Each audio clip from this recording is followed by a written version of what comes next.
So please give a very warm welcome to two very impressive and distinguished gentlemen, Colonels Richards and Gibson.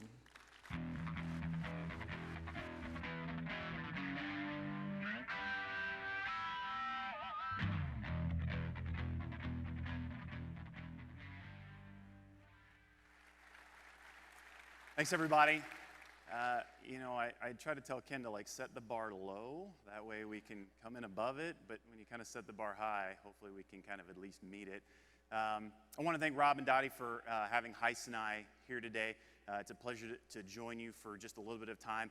Hise and I are going to take probably about the next hour or so and share with you some frameworks and concepts from Army doctrine that, believe it or not, are very applicable and transferable to the things that you are doing and the challenges that you are facing. I know the best way that I learn is through story, and so while Hise and I are definitely not going to win any Toastmasters competitions anytime soon, our intent is to hopefully bring some tactical and relevant examples to the theoretical concepts that we're going to share with you. And the first kind of story I want to share with you is going to serve kind of as a backdrop that we'll connect the dots to later on at the end when we get to it. And so Hise and I were actually stationed in Iraq at the same time in 2004. We were in two different units. He was hanging out at the vacation spot of Baghdad International Airport. I was a little bit west in a quaint little town called Fallujah. And we operated in generally the same airspace, moving people and stuff around the battlefield. And when we went through training, which Hise will talk a little bit more in a bit, the tactics and procedures that you learn when flying combat missions with a helicopter is go as fast as you can, as low as you can, to reduce your signature to the enemy. It's a pretty simple concept, and it's beat into you through training, and that's how you practice and you execute missions. Well, in the beginning of 2004, during a 6-week period, 5 aircraft were shot down from surface-to-air infrared missiles. Now, a surface-to-air missile travels at about 1,200 feet per second. My Black Hawk travels at about 200 feet per second. So this was a paradigm-shifting problem that we were facing. And what we were finding out was we were doing what we had been trained to do. Fly low, fly fast. It's over the desert, so there's not a lot of areas to hide. But the problem was, as soon as an aircraft gets hit by a surface-to-air missile, if you're 50 feet going 150 miles an hour, you don't have a lot of time to react. And the Black Hawk is designed in such a way that if you're able to land it in an uncontrolled fashion level, you can sustain about 11 G's of impact and walk away. A couple bumps and bruises, but you walk away. Problem is in an uncontrolled descent, if anything is out of whack and you're going 150 miles an hour, it doesn't end for a good day. So my commander at the time recognized that we had to address a problem. The mission was still clear. We still had to prosecute a fight against the enemy that wasn't going away, and we couldn't necessarily stop what we were doing in the middle of war. But we had to change how we were flying. So he instilled a hard deck. You cannot fly below 100 feet during the day or 200 feet at night, and you couldn't go any faster than 120 knots. That's a little disconcerting because now you're exposing yourself to the enemy more easily. But he clearly put in his intent to understand that it's not if you get hit by a missile, it's when. And nobody wanted to hear that, but it was a hard truth. And therefore, when you get hit by an infrared missile, you will have more time to react, level the aircraft, and hopefully walk away. And then we have to take that into the aircraft, and the 2 crew chiefs sitting behind us that don't have access to pilot controls hope that the 2 people in front don't get them killed. So there was a lot of trust amongst the crews and the people in the back. There was a lot of trust between the crews and the commander, who had been doing it for a long time and had the vision and the initiative to take, and assumed an enormous amount of risk that there may be more shoot-downs as a result of this profile. Now, I'll kind of skip to the head, but we finished out the deployment without anybody else getting shot down, thankfully. So we didn't necessarily have to test the validity of the theory, but it changed everybody's perspective on just because this is the way it's been successful doesn't necessarily mean it's going to deliver us to the end safely. Now, the concepts he applied and leveraged as the commander of the organization weren't revolutionary, weren't something that we kind of cooked up with the counterinsurgency operation. The framework of mission command has been around for a long time. It's been around since the early 19th century during the Napoleonic Wars. Now, Napoleon at the time had an army of about 100,000 and was going up against the Prussians, which arguably historians say had a force of about 600,000. And Napoleon bested the Prussians. And as the Prussians kind of go back and lick their wounds and evaluated how did we lose to this significantly less superior force, it turned out that the Prussians wouldn't take risk, they wouldn't exercise initiative, and it's mostly because they didn't know what the overall objective of the operation was. Napoleon had incorporated this into his mission orders, the way that he talked to his subordinate leaders, and expected to adapt to the environment on the battlefield. And that is the basis for our framework of mission command. And as we think about this idea of mission command, the military and the U.S. Army, we define mission command as an exercise of authority and direction by the commander through the use of mission orders that enables discipline initiative within the commander's intent to enable agile and adaptive leaders. As you unpack this idea of mission command, there's an art to it and kind of a science to it. The art of command is comprised of things like decision-making, leadership, some kind of squishy ideas, soft. As an engineer, I would call those kind of soft. You can't like put your finger on it, can't put your hand on it. Whereas the science of control, comprised of information, communication, some structure, and a degree of control. I can get around and get with that one. A degree of control that's required to keep things moving, but an art and a science.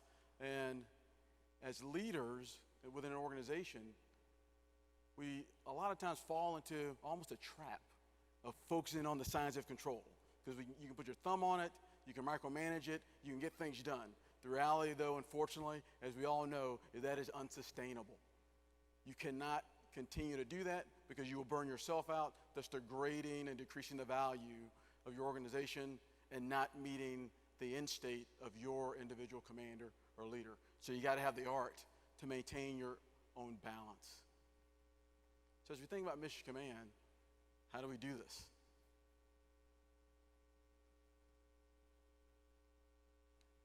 Within the Army, the way that we deal with this idea of mission command is just through the operations process. We're a very process-driven organization. That process allows the direction of 2.2 million Army soldiers globally. And we all understand that in order for a process to go, we must plan, prepare, and execute while continuously assessing the situation. Continuously assessing the situation at every point. This is an acknowledgement by the Army that based on our complex, uncertain, ever-changing, ambiguous environment that we're in, especially through the nature of military operations, that we also acknowledge that it truly is a human endeavor. And I think that's something that you definitely can relate to.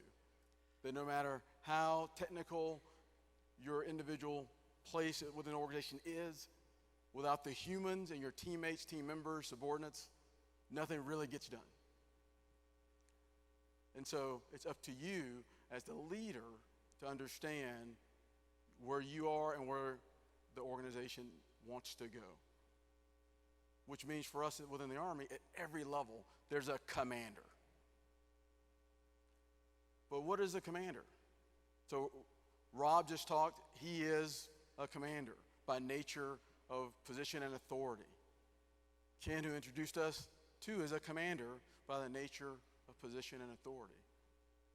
But everyone in this room actually is a commander because based on your experience, responsibility, and your authority based on your sphere of influence, you're responsible for what your individual organization does or fails to do. We refer to that as the burden of command. Sometimes lonely, but it's okay. The burden of command. But although it's a burden, the reality is you're not alone. Who helps enables mission command for the commander? His staff. Those great teammates and team members who are extremely talented, have great ideas, are excited about what they do every day, they enable you to operate and to function. Without your great teammates and team members, you can't meet the goals of the organization. And it requires of you to create the environment in order for everyone to operate and meet the mission, whatever that mission is. In this case, is renewal. And so you must continue to set the conditions for your individual organizations. And the conditions Hise is talking about is basically the 12 inches of real estate between your ears.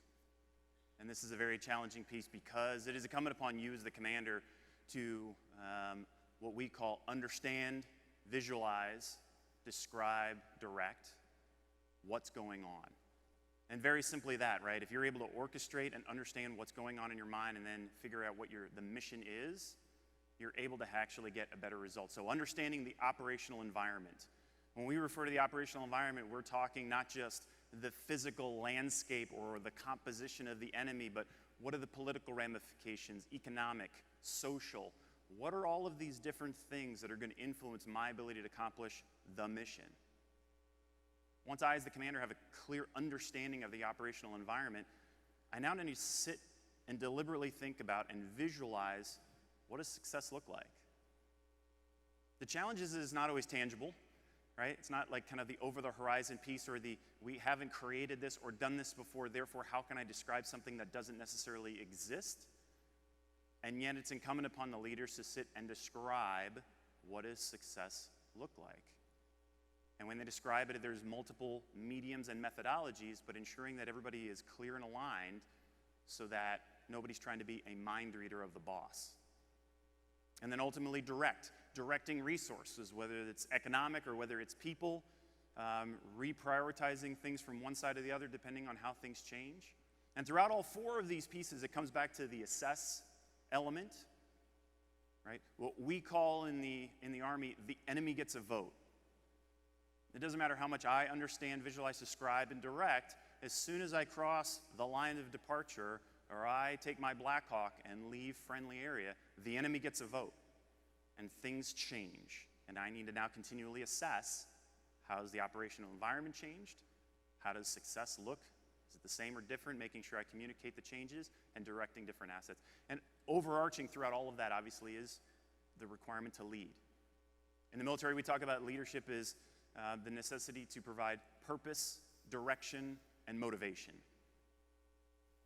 Your incumbent responsibility as a leader to provide those things for your team so that they can accomplish those tasks and challenges. And if you're able to do that, the impact of that is enabling your people to now exercise discretionary effort, take initiative, think on their feet, and not become dependent on you to always answer the problem or fix the problem. And the nice thing about this, since Rob's already given a very clear intent of what's going on, if you're able to help trickle that down, the organization is now able to move more collectively in the same direction as long as nobody's going rogue. Because everybody understands how it's connecting to what's going on. So let's get into these 6 principles that are going to hopefully give you a better, more concrete idea of kind of how to put this theoretical framework into practice. The first one is kind of aligning to that art of command element. And what I'd offer is, I think, probably one of the more important elements, right? So building cohesive teams through mutual trust. Ultimately, if you don't trust the people to your left and right, or you don't trust your boss that they're going to try and do the right thing, it's really hard to take the necessary risks in order to be successful as a team. Hise has actually done some pretty cool research about this during his time at Harvard about mutual trust. And so as we think about mutual trust, as an operations guy, I care a lot about processes. But as I stated earlier, I care a lot more about the people within the process. And so I was very curious about this question, and so looked at an idea called the T-shaped employee. So what is a T-shaped employee? All that is someone who is deep with experience, like many of the people in this room, but through years of experience, different opportunities that have been afforded to you or to others based on giving you different experiences, you become more broad, which means that your ability to lead organizations and understand where you fit across the formation and different divisions within organizations is greater. It's not just about investing in your people. The residual effect of investing in your human capital is that you, in essence, are developing trust with your teammates and subordinates who you are providing those opportunities to. So although you may look at it as, I'm going to give them an opportunity that's going to help me right now, you're actually sowing seeds that on another field on another day will bear the fruits of victory. So the picture of the guy behind me, for those of you who don't know, is General Retired Mattis. Currently the Secretary of Defense, but in a former life, a Marine Corps 4-star general. His last posting on active duty was as the CENTCOM commander, the central commander for the region of the Middle East, known as the Fun Area of Operations. And so General Mattis had a very challenging situation to determine not only how to fight the wars, right? He had other generals kind of fighting the battle, but how do I kind of create stability and progress in this region that is very unstable? I had a friend of mine, Chip Colbert, who was appointed to the National Security Council, and basically within 60 days of being on the job, gets tapped to join General Mattis on this trip to Pakistan. General Mattis is basically going to go and sit and talk with senior leaders of the government and the military to try and figure out, we have this pretty porous border between Pakistan and Afghanistan, and it's getting very hard to win when you have somebody who is harboring the enemy. And so how do we kind of work through that? So Chip's the brand new guy. He's just kind of tagging along for fun. And he gets called back with the 2 senior briefers that are going to sit with General Mattis and talk about, this is how the conversation's going to go. Here are the points we need to make. Here are kind of the initiatives we need to get buy-in on. And General Mattis is somebody who I would say is one of those people that has a 90-pound brain. Like, the guy's wicked smart. And so he's digesting, tons of information from the briefers and looking through the book, and essentially closes up the book at the end of the briefing and turns to Chip and says, Chip, what do you think I should do? All right. Time to shine. So, one could offer that General Mattis was putting the new guy on the spot to test him, see how much he knows. But through conversations that Chip had with General Mattis over the time, he generally wanted to know what the newest guy on the team, who didn't have the institutional bias, and from his experiences, if you were in my shoes, what do you think I should do? Obviously, yes, Chip had a good answer, and it served him well, and he wasn't immediately, transferred to Siberia or something. But there was a huge amount of trust that Chip and General Mattis developed that later on, General Mattis would come back to him and say, Chip, what are they not telling me? Because nobody wants to tell the boss bad news, right? Or somebody has an agenda of what they want to push forward, but he knew he could get a straight answer. Chip, what are they not telling me? So what's the takeaway of all of this for building mutual trust in your teams? Ask people what they think. Second principle we'll get into is exercising disciplined initiative. If you boil all of this down to, it's the willingness to take action in the absence of orders. If we come back to that understand, visualize, describe, and direct, the enemy gets a vote and things change. And as long as your teams are empowered, they don't necessarily have to wait for guidance. You don't have to necessarily wait for guidance if you have clear orders and intent. So in 2006, we're conducting urban operations in Baghdad. Densely populated. The enemy, unfortunately, does not wear a different uniform from the civilian populace, so it's very easy for them to blend in, and what makes the difficulty of fighting an insurgency. And you may have heard of IEDs and people getting blown up on convoys and during roads, and so if you have an explosive for the road, you can have an explosive for the building. And we started seeing casualty counts go up during our urban-based foot patrols because the buildings were booby-trapped. And there's still not really any great technology to help detect booby traps, believe it or not. That's why it works so well. So the casualty counts go up, and of course there's reports that go to the 4-star generals and go to General Mattis, and people are seeing this at the higher echelons of the theater and the operations. And this is a problem. We need to solve this problem. Well, when you're at that level and you have access to a lot of resources, the good idea fairy can get way out of control, right? Well, we can redeploy drones from over here, and we can equip them with IR sensors, and then we can put them over all these buildings and start mapping where people are. Let's go buy 200 more bomb-sniffing dogs, and we'll get them trained, and then we'll put one with every platoon, and like, whoa. Well, it turns out that there's a private on the patrol that happened to have a can of silly string in the Humvee. And if you walk through the house and you spray a 12-foot section of silly string, and if it's hanging in the air, there's a booby trap. And if it goes to the ground, you're clear. It was a $3 solution. And it was effected by somebody who took initiative at the lowest level possible in the organization. And that spread like wildfire.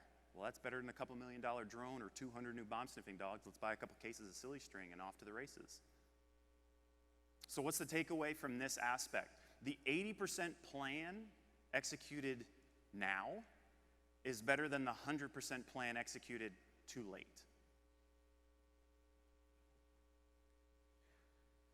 And the third principle that is associated with the art of command has to do with risk. And as commanders and leaders, when you boil it all down, we're all accept risk in varying degrees at some point at some time. Because you're doing the cost-benefit analysis on what you can or can't do based on some outside constraint while still trying to facilitate pushing the team forward to meet your commander's intent. And only you can decide what risk you're willing to take and what risk you're willing to assume. Only you can decide that. And in the military, we sometimes say things like, don't do anything that your rank can't handle. So the higher you go, the more wider your rank is. You can handle and assume a lot more risk. And most recently, in March of this year, I was at Fort Polk, Louisiana, at what's called the Joint Readiness Training Center. I was doing an exercise with a very large infantry unit providing aviation assets, helicopters, to support the infantry in a major exercise. And so in the infantry, all they care about for me is provide helicopters. Yes, sir. However, during this period of time, a lot of helicopters, you fly them. It's a crazy thing about Black Hawks. Sometimes they just break. There's nothing you can do about it. And during a certain period of time, I had a bunch of them broke. Not good. And it was over the weekend. And so I had a couple of courses of action that I could work through. One, I could launch a helicopter from Fort Bragg, North Carolina to Fort Polk, Louisiana. That's about 1,000 miles. I can't get that done in a day. Okay, I can't fly a helicopter 1,000 miles in a day. I can, but everything has to be picture perfect, and it never is, right? Or I could send it by ground. I could have probably leveraged FedEx and got my package overnight. The problem is over the weekend, and I'm on a military installation, and there's just challenges. I'll just say that. There's challenges. But it will take 2 days to get the parts I needed, and we have an operation 2 days from now. It's too late. Or I could have a team at Fort Polk take off in a helicopter, and a team from Fort Bragg in a helicopter. And, if we cut 1,000 in half, that's 500 miles. So if I can have them meet somewhere in the middle, we might be able to pull this off. So you may ask, so where's the risk? Well, the risk is I was about to put the most junior pilots in my organization in the front seat of a helicopter to go do this mission. And go on this journey with me really quick.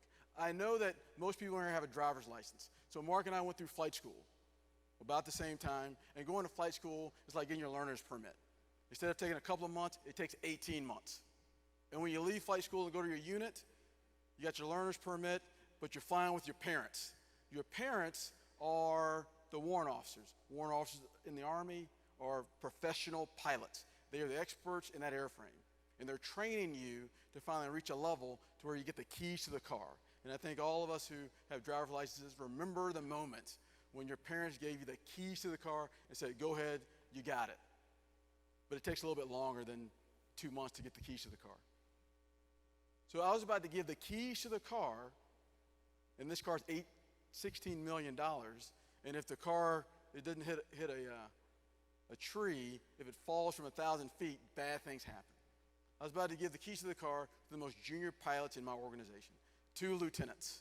And lieutenants are just a funny bunch, but I was going to give them the keys to the car because we had just signed them off. We just said, you're ready to go. That's where the risk was going to be assumed. And as soon as I made that decision, lo and behold, my fantastic staff came out of the woodwork and said, hey, sir, that's a bad idea. Hey, sir, I wouldn't do that if I were you. Hey, sir, are you sure you want to do that? And as the stoic leader that I am, I listened intently, but I sent the lieutenants on the mission. And lo and behold, like 8 hours later, the dude showed back up with the parts that we needed. We fixed the helicopters, and we went on about our airborne mission supporting the infantry. But what's the point? The point is, had anything bad happened with those lieutenants, I would have been fired. So you may ask, why would you assume that kind of risk? Well, heck, at that point, I had 20 years in the Army. What are they going to do, like retire me? Okay. But the benefit to my junior leaders, I felt, was more important. Because you learn a lot when you have the keys to the car flying by yourself across Louisiana, Mississippi, Alabama on a Sunday where things are closed and there's only a handful of options you got. And those lieutenants had to figure it out. And when I showed them that I trusted them, what I showed my organization is that once we sign you off, we trust you. But I, as the commander, did the cost-benefit analysis and assumed the risk. So what's the key takeaway from this one? You have experiences, you're the leaders. The bottom line is, you gotta sometimes just trust your gut and not worry about some of the consequences that could happen, because that's why you're in the positions that you're in. But trust your gut.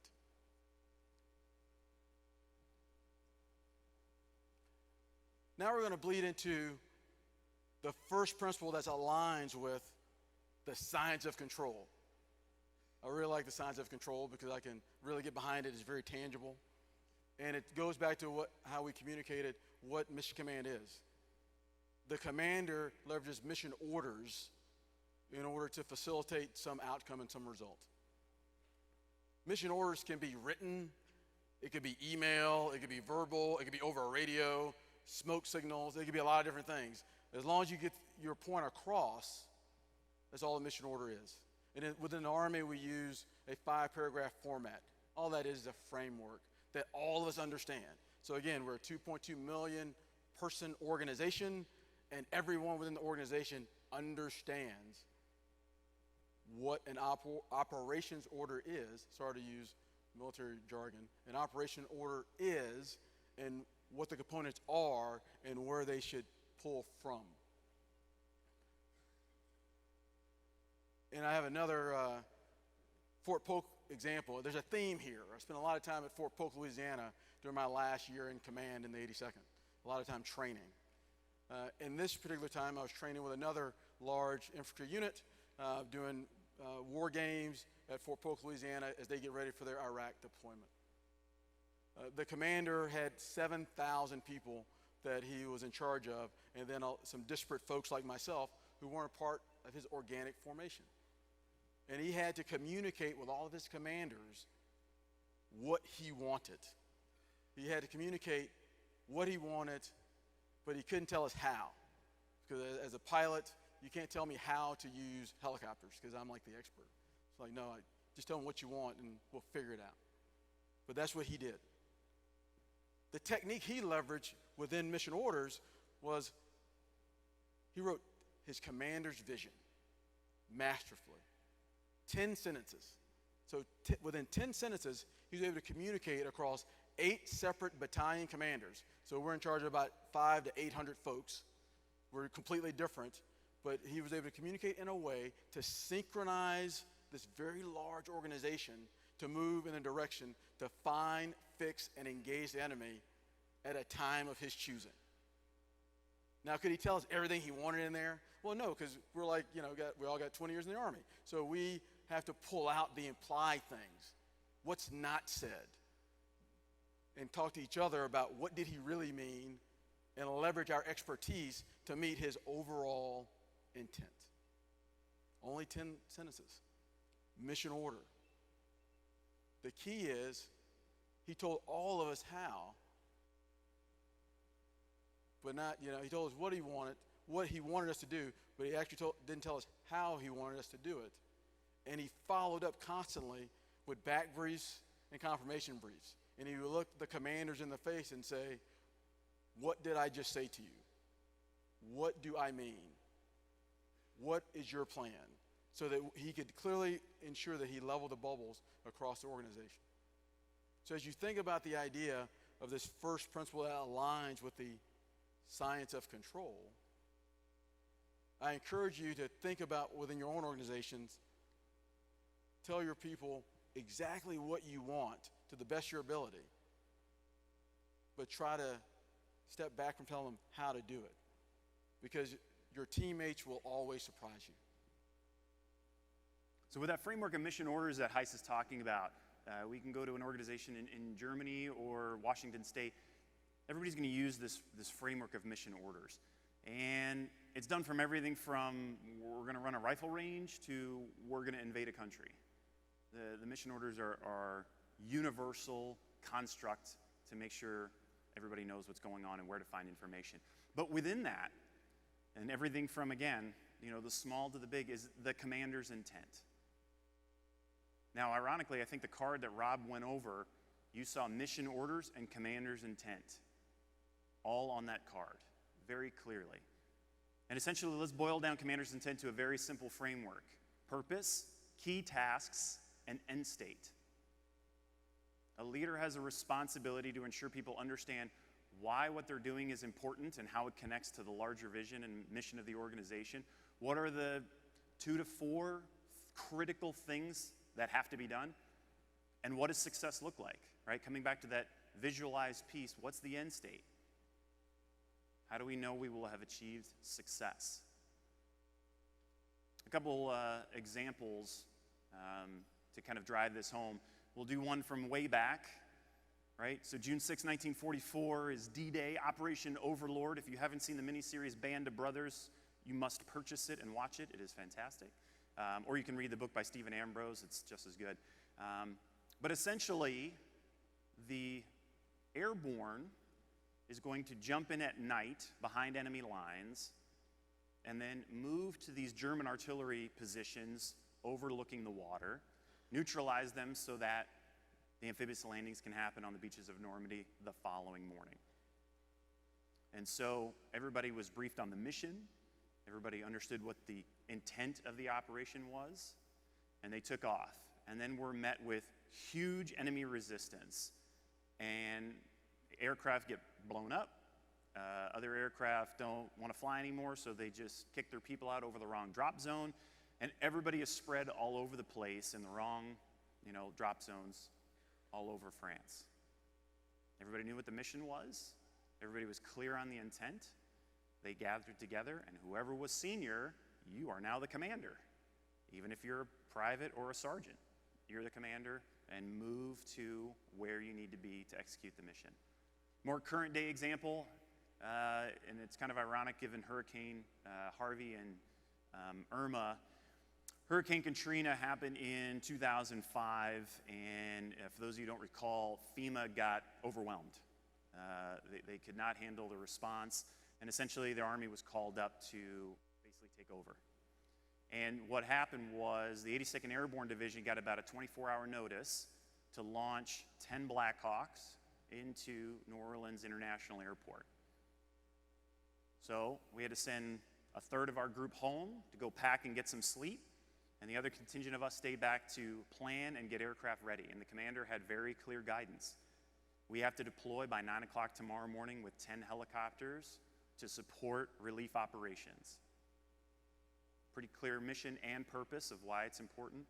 Key tasks, they got to have 10 helicopters. They got to have at least 50 hours on them. Make sure their sling loads work, so in case we're going to have to haul stuff. All right? And we know we will win when all aircraft and crews arrive at the airport by 5 o'clock tomorrow, and within 12 hours after arrival, they are ready to conduct operations. Go. Pretty clear. Now again, once they get down there, that's a whole nother mission, that's a whole nother intent, but every operation's got very clear intent of what's going to happen.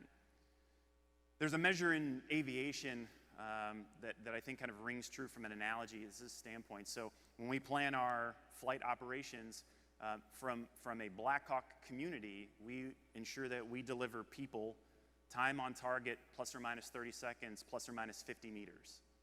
So we need to be at a certain place at a certain time to ensure that the rest of the battle is coordinated. But there's an interesting kind of geometrical consideration that if you're off 1 degree in your navigation, over 60 miles, you're going to miss your target by 1 mile. The analogy for that is if you are able to provide clear guidance and intent to your teams at every opportunity, you will reduce that 1 degree margin of error and have a better probability of hitting your target down the road. So what's the takeaway? Purpose, key tasks, and end state. And as we reach the principle number 6, the final principle that aligns with science of control, we come across this idea of create shared understanding, which is also in the mission command doctrine, that a commander's charge is to create shared understanding across his formation. All that is leveling the bubbles, ensuring that everyone up, down, and across understands the overall intent. And so in the absence of the commander, that's when your teammates can exercise discipline initiative, because you've created a depth of shared understanding across the organization through constantly being collaborative with one another. And that's what the commander does. And so the picture that you see up here are my teammates from my last job as a battalion commander in the 82nd Combat Aviation Brigade at Fort Bragg, North Carolina. The guy in the middle was my boss, Colonel Gilbert, in charge of a combat aviation brigade of 110 helicopters, 3,000 folks. We all showed up at the same time. So we had a rapid turnover of all leadership and all assumed command at the same time back in 2015. When we met the boss, he got us all in the room and said, okay, gentlemen, I want you to integrate with the division. And that was it. That was all he said. And so we looked to the left and looked to the right. I'm like, okay, roger that, sir. But then we had to unpack it. And what he was really getting at was the unit had just came from Afghanistan. During the time of its formation, this particular aviation element had gone to Iraq and Afghanistan 4 times, which means every other year it was deployed, which meant it was not integrated within the division. So there are 15,000 of my best friends, paratroopers, who were accustomed to not having their organic aviation assets. And so his charge to us was integrate with it in a division. And so we focused on what was not said. So in an effort to create shared understanding across ourselves, we all got to eat. So we went to IHOP once a month as commanders to have a talk. And we called it the Council of Colonels. And so we would sit around, talk to each other, try to figure out what each other were doing and how can we mutually support one another. Out of those consistent dialogues, one of my teammates developed an initiative to help train the paratroopers in the 82nd how to leverage helicopter operations. Paratroopers, by the nature of what they are, do great at jumping from aircraft. But planning and integrating helicopters is a challenge. So we wanted to address that issue. Another teammate came up with a great expeditionary capability where we put 20,000 gallons of gas in an airplane and throw it out the back in an effort to extend our legs and get attack aviation deeper into enemy territory. That was an initiative. And then what I did was, because I had the most diverse organization with 3 separate types of helicopters, one being a CH-47, a very fat one, a big one, a medevac that saves lives. You've seen them on TV, getting people off of roofs here recently, and then just generic Blackhawks. I went and visited all the brigade level commanders. So guys who had 5,000 to 6,000 folks, and just asked them, hey, sir, what do you need? And by understanding what they needed, we could scratch the itch. And by us doing this integration in our own way, while at the same time being mutually supporting, we actually not only solved my boss's edict, challenge, call to action, we actually addressed my boss's problem, who also saw that his 18,000 paratroopers were not integrated and synthesized. And we did this through constant discussion and dialogue, which created shared understanding across the brigade. And when each individual battalion is commanders talking to each other, leaders, well, what do you think the subordinates and teammates on my team were doing? They were also talking to one another. So our brigade was operating with wicked effective efficiency because we forced integration amongst ourselves. So the key takeaway for this last principle is, if you create this environment of shared understanding and force yourself to power down, across, and then push up what you're doing, in essence, you'll be able to address your boss's problems and be a much more effective organization. So as we kind of wrap everything up, as far as the ground we've covered, let's revisit the story I kind of told at the beginning, where 5 aircraft are shot down in a 6-week period, and we have to drastically change how we're doing operations. Hopefully through the course of kind of the conversation of the principles, there's been some parallels. Our boss effectively communicated these are the new mission orders, and through intent, understanding why it needs to happen. The key tasks are hard decks and airspeed limits, right? End state is to ultimately get everybody home, and if you do get shot down, you're at least walking away from it.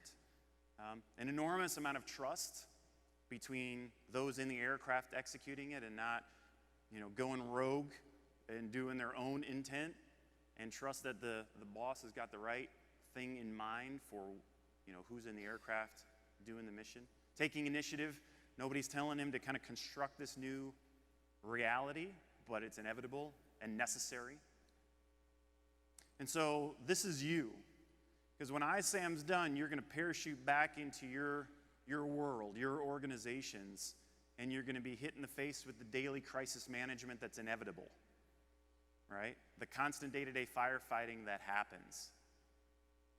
And yet, it's paramount that you stay focused on what the mission is and how you're going to get that done.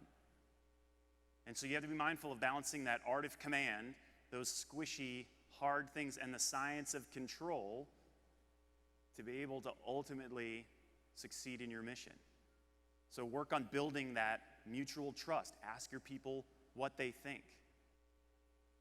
You have to take discipline initiative and allow your people to take discipline initiative. And that 80% solution now is probably better than the 100% solution too late.